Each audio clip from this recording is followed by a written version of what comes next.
He can hire a plane right now, zoom it to South Africa, land on the roof of the hotel where she's staying, okay? Pay people off at the front desk, give me the key and let me up in her room. Like, I'm already paranoid as a person. But to know that somebody could actually swoop down on me in the middle of nothing would scare the bejesus out of me. I think this was a grand overture from Puffy. I don't believe he really wants her back. I believe he probably treated her at some particular point like a possession. Like a possession. Y'all, so Diddy done. Did it now. He made Miss Wendy Williams extra mad, and she is coming out from her high house to expose some behind-the-scenes secrets of Diddy that we have never heard before. Wendy and Diddy have been beefing for more than 30 years now, so it's finally time for her to get her lick back and spill some insane tea on Diddy. And y'all won't believe the receipts that she's bring about how Diddy is worse than we ever thought, and to put into perspective how bad it is her revelations have got. 10 Diddy officially banned by every major organization in the industry. Yes, it's that bad. So what does she say about Diddy? And why is she claiming that he had been trying to unalive her for years? There was a radio personality once upon a time. Her name was Wendy Williams. And she was practically burned at the stake for talking about such. And now it's all come full circle. You'll know how people been begging for Wendy Williams to make a comeback and speak on Diddy ever since he started getting sued and exposed for being a bad guy.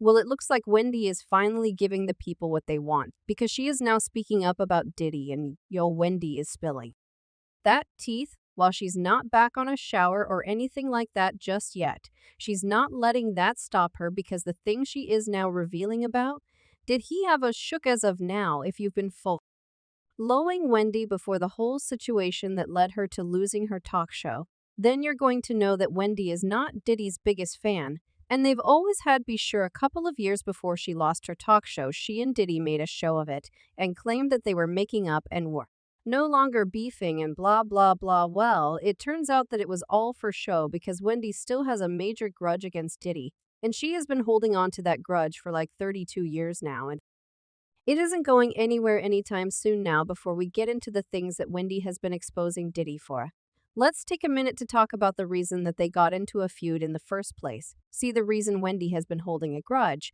is that not only did Diddy get her fired from her job and almost ruined her career, but she claimed that he almost got her jumped and almost unalived her as well. Now, for some context, this happened back in the early 90s. It's not long after Diddy set up his Bad Boy Records with the backing of some pretty important people in Hollywood, including Clive Davis. Now, at the same time, Wendy was working on Hot 97 radio station, and it wasn't long before they started to bum heads. See, at the time, Bad Boy Records had an impressive list of artists on their roster, including big names like Lil' Kim, Biggie Smalls, Faith Evans, the girl group Total, and so many more. And did he use Hot 97 to promote his artists and get their songs on the radio? So when Wendy started to make some comments about him that he didn't like, he got big mad. Even though Bad Boy Records was a new label, it was already doing very well. So Diddy felt the type of way about Wendy talking about him and saying some 50 unfavorable things about him. Now, the mature thing to do here would have been to have a conversation about it with Wendy and try to see how they could sort out their issues right. Well, from what we know now about Mr. Diddy, it's having a conversation with people he considers to be his ops isn't exactly one of Diddy's strongest suits. So instead of talking it out with Wendy, he decided to arrange for her to get jumped by this girl group Total. I remember I got off the air one day and them Total bitches were downstairs waiting, and everybody upstairs at the radio station is looking down, egging it on, waiting for something to go down. I wasn't yet married. My knight in shining armor screeched up in his car just out of nowhere. I didn't even know what was about to happen. Skell hiding like a girl. Thanks, Skell.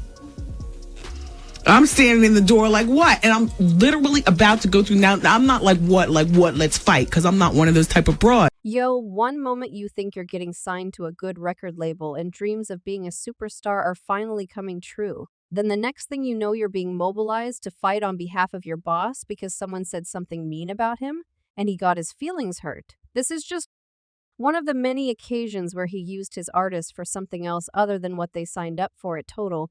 was not the only one he did that to, because he did worse to Shine back in the day. Diddy and his then-girlfriend Jennifer Lopez were involved in a shooting incident at a nightclub. Diddy caught some charges related to the incident and he was facing some serious jail time, but the charges miraculously got dropped, and Diddy walked free. Well, as it turns out, the only reason the charges got dropped was that Diddy had thrown one of his artists, Shine, who was with him at the nightclub at the time of the incident, under that bus, and made him take the fall, according to Diddy's former bodyguard. Diddy allegedly paid witnesses to testify against Shine during the trial. Those people were testifying, they were brought to Puff first, saying that what they saw against Shine, what they saw Shine do.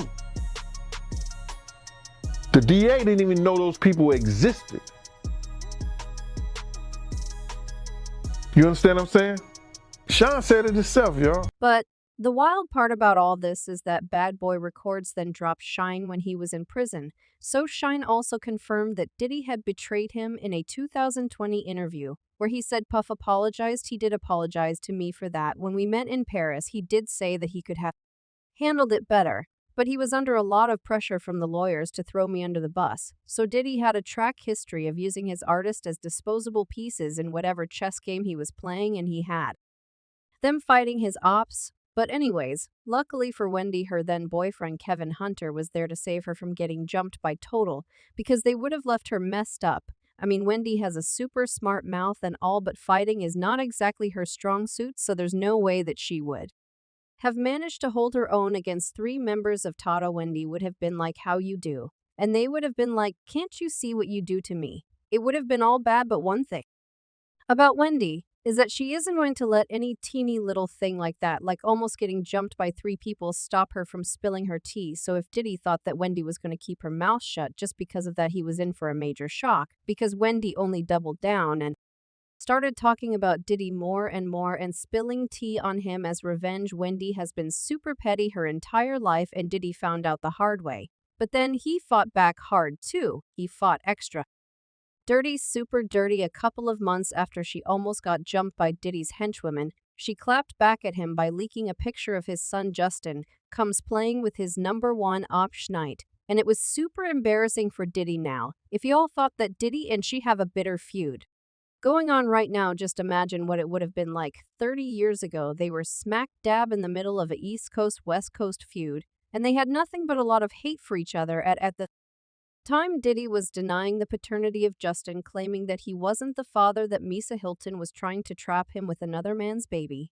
It's wild that Diddy would think that, but he was putting his hands on Misa all that time, and he often beat her up really badly, according to John Deal. So we just solved that for you. Cause Well, Lisa was out there. She was messing with the dude from EPMD.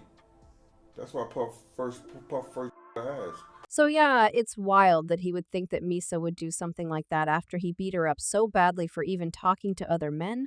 But anyways, even though Diddy was trying to claim the baby wasn't his, he still had to save face, and seeing his son with his #1 op night would have made him look bad. The one thing about Diddy is that he does not like to look bad, so Wendy made him look terrible in that picture, and he already held a major grievance against her. But it got worse when Diddy got word that Wendy was going to leak even more incriminating evidence and pictures of him with another man that would have seriously dented his public image. See, back in the day, even the tiniest rumor of a rapper being a little bit gay would have some terrible consequences, so Diddy couldn't have this, and it was the final straw for him. Wendy was one of the first people to expose Diddy for being gay, even though she didn't say it outrightly, but on her show she hinted that she had some super juicy dirt on him that she was going to be leaking.